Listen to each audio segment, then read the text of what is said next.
Lovely to meet you both. Likewise. Congratulations. Thank you. Can I ask, first of all, to both of you, what was the audition process like for Rye Lane?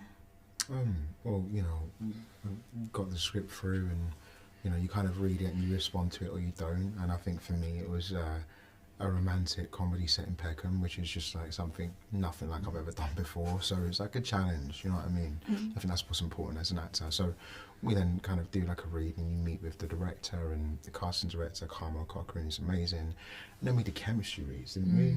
And, you know, we were paired with different people.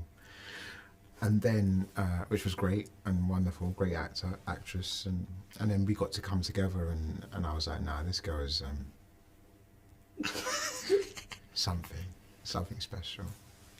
What's your side of it? And for you, Vivian? Yeah, you're alright. Yeah, no, similar. Like the script landed on my lap. Anytime my agent thinks something's a little bit, you know, special, she always gives me a nudge. Gave me a nudge. Read it.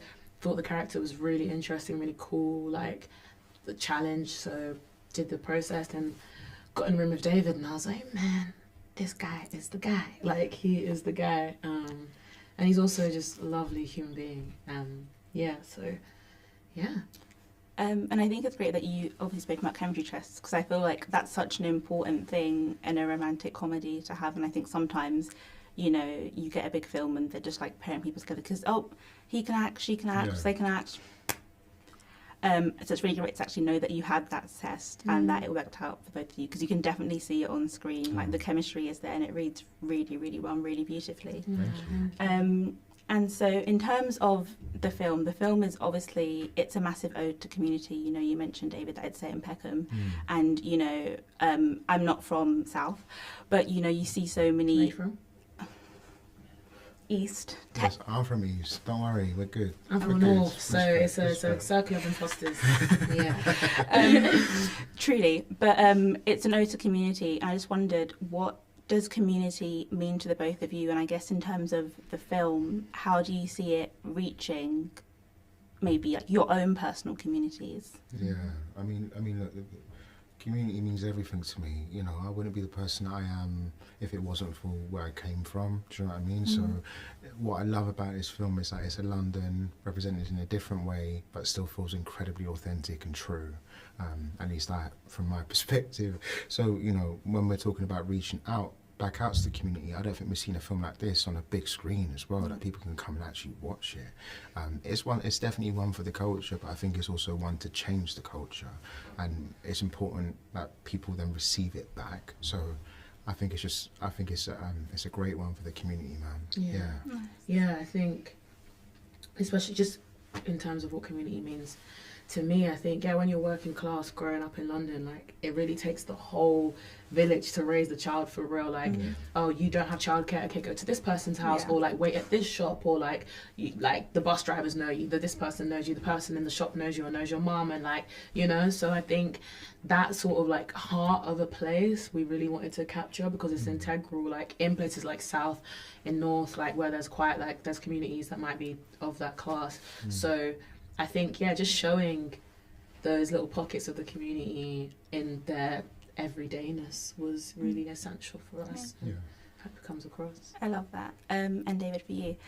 So your character, I feel like when watching the film, he starts off as really awkward. Like, he's so awkward, and you're sitting there and you're like, can he get any more awkward? And then there's a moment. There's a moment, and it just kind of, and you switch. And I was talking about it with my friend who saw it with me, and we were just like, you just became so, like, it was suddenly like an attractive energy, and we were like, wow, what is going on here?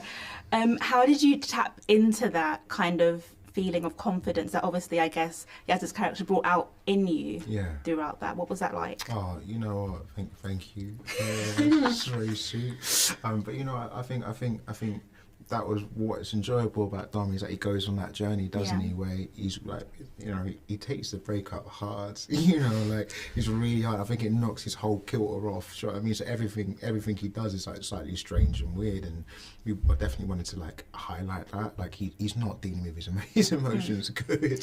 So when like he finally feels a bit more comfortable with Yasmin, you know, he kind of gets a little bit more game and a little bit more confidence, and yeah, man, I think that's kind of my way in.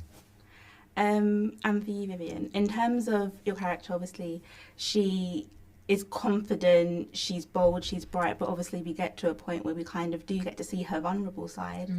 And what was it like for you having to, you know, tap into that? Was it easy? Was it difficult? Yeah, I think Yaz is an interesting character to play because from the off, you're like, oh, she's going to be the one that brings Dom into himself.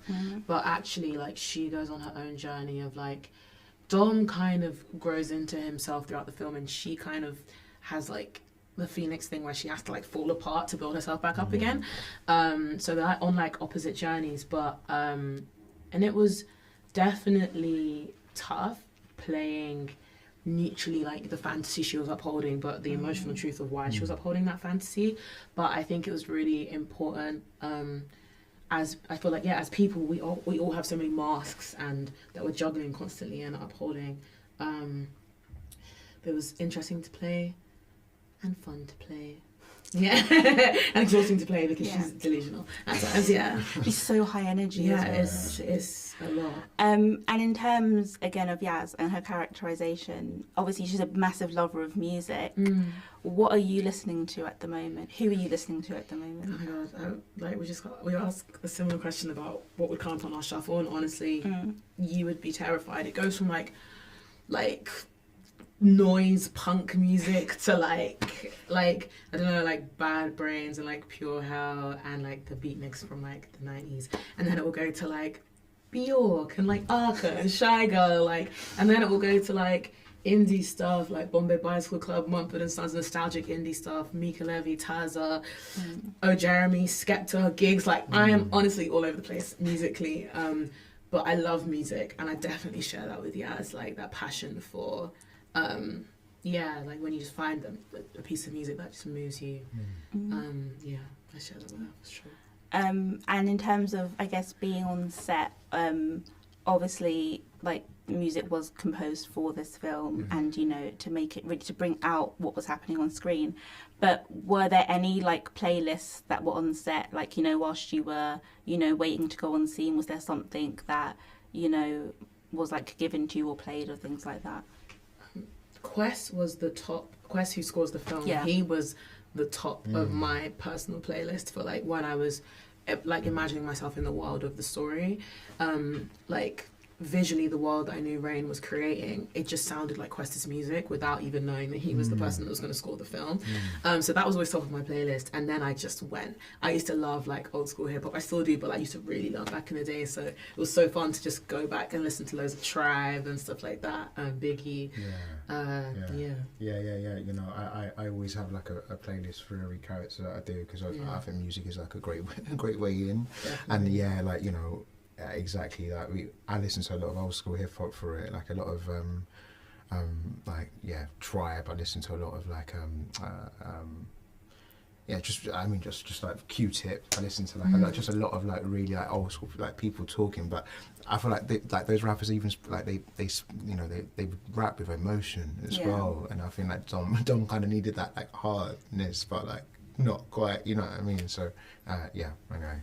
Yeah, I've been told I've got a minute left. Sure. So, last question. The scene in the restaurant, how many times did you have to do that scene? Was it done in one go? How, like, were there bloopers? Like, give me something. No, we shot that in one go. It was easy. Easy. No, we're absolutely lying. The blooper reel, drop the blooper reel because we are in awe that scene came together. There was no continuity. We were laughing so much the whole time. Benjamin Tarpol and Kareen, like they were just throwing curveball after curveball. We were dying laughing. So much improvisation, and it was the same day that we had Manya Chihuahua come on set as well. So it was a big day. And Manya Chihuahua is just hilarious. It's ridiculously funny. So he did his skit the first time, and then we would just like impro in, and like one person will crack up, and then would like raise like carry on, so we'll do that, and then we'll crack up. Like we're like, this is never gonna cut. Like this is never gonna make the film. But somehow it didn't actually. I think it actually reads like it's got a good emotional journey to it. But it was hard. Yeah, it does, and I think that's like one of my best, like my favorite scenes of the film. And it just really brings like the element of that romantic comedy, because you can see how well both the characters just play off of each other in that moment, and you're just like, this is it. This is like, okay, so when are we? What's next? Yeah. Come on, let's hurry up. And the kids. Let's go. Yeah. So yeah, no, honestly, thank you so much. My time is up. Pleasure. Thank you. And have a nice your Yeah, day. likewise. Take Yeah. care. Thanks very much. Bye.